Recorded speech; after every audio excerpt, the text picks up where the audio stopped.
catastrophic bleeding and how to pack a wound. So many of us have heard of tourniquets and how you can stop bleeding on limbs by actually occluding or blocking the blood supply below the wound. Or what if it's sort of more of a blast and you can't get to the source of the bleeding? Maybe it's on the side of you, or it's not suitable for a tourniquet. So another way to stop bleeding in this sort of wound is to actually pack the wound. Now what you are doing when you're doing this is, please wear gloves. So with your gloved hand, you are putting your finger into the source of the bleeding. So you're actually stopping where the blood is coming out.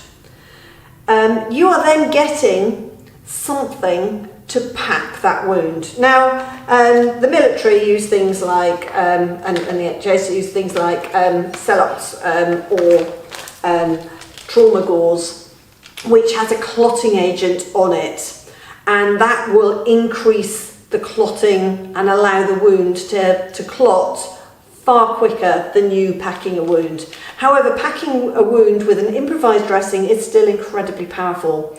You can save somebody's life with a sock. How about that?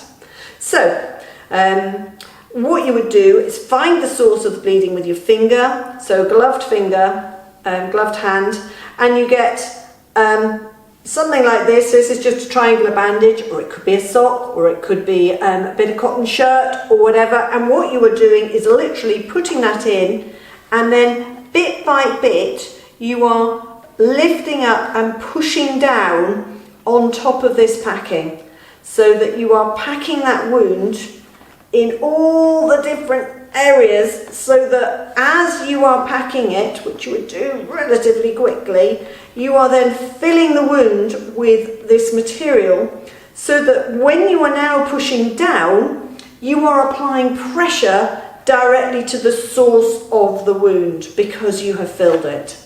So you would put it in like this, you would apply pressure on top, ideally with a dressing, or if you have access to one of these great blast dressing type of things, you can do a really good compression over the top, where you will put this in, and you can use this with this natty little gadget to get it on as tight as you possibly can, because you will need the pressure to stop the bleeding coming through.